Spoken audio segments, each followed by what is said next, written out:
그래서 저는 이 주사가 승인이 난다면 한 가지 무기를 더 얻게 되는 것이고, 여러분들께 치료에 있어서 조금 더 부작용이 적고 합리적이고 안전한 치료를 다양하게 고민해 볼 수 있을 거라고 생각합니다.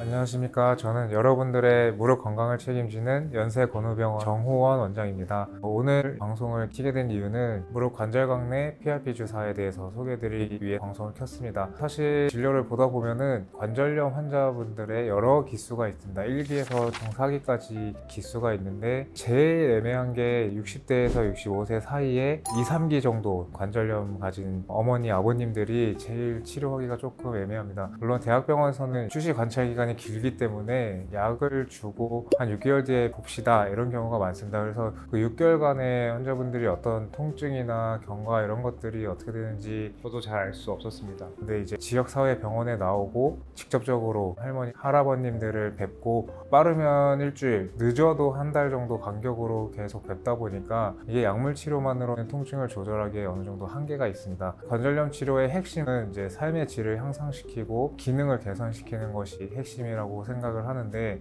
이게 약물 치료나 일반적인 하이알루론산 주사 치료 이런 것들로 통증 조절이 안 되시는 분들에게 추가적으로 더 해드릴 수 있는 게 스테로이드 치료 이 정도, 아니면 관절염의 개선 여지가 좀 보인다거나 중등도 이상의 골관절염 환자분들에서 몇 달 전부터 시행해오던 골수, 흡입, 농축물 관절각 내 주사가 있었죠. 그런 것들까지는 어떻게 조건에 맞다면 해볼 수 있었는데, 그거 외에 스테로이드 주사를 놓기에는 조금 부작용도 심하고 관절염이 악화될 가능성이 너무 높아 보이는 환자분들, 그렇다고 연골주사만으로 약물 치료만으로 치료하기에는 통증이 조절 안 되시는 대부분의 관절염 환자분들에서 추가적으로 그런 통증들을 조절할 수 있는 PRP 관절각 내 주사가 곧 승인을 앞두고 있어서 기쁜 마음에 방송을 켰습니다.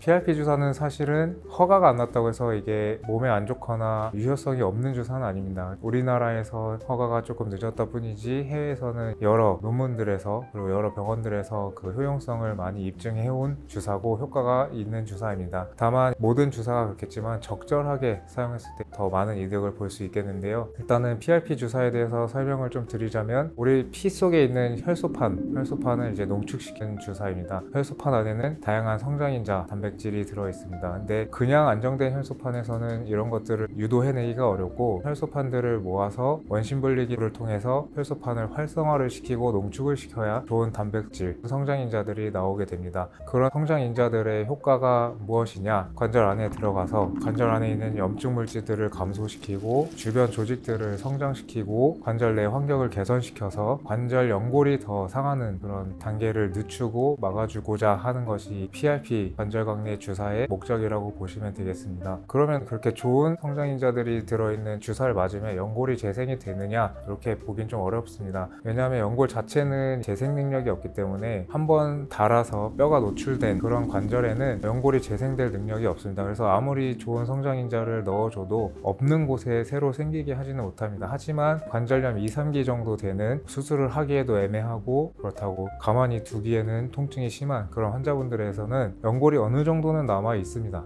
그런 상태의 관절 내에서는 도움이 된다, 이렇게 생각을 하고 시행을 하고 있는 주사입니다. 물론 저를 만나서 어떤 상태인지 정확하게 평가를 하고 연골이 어느 정도 남아있고 앞으로 몇 년 정도 더 사용을 하실 수 있을지 같이 상의를 해보고 가장 적절한 상태일 때 주사를 맞게 되실 겁니다. 그래서 저는 이 주사가 승인이 난다면 한 가지 무기를 더 얻게 되는 것이고, 여러분들께 치료에 있어서 조금 더 부작용이 적고 합리적이고 안전한 치료를 다양하게 고민해 볼 수 있을 거라고 생각합니다.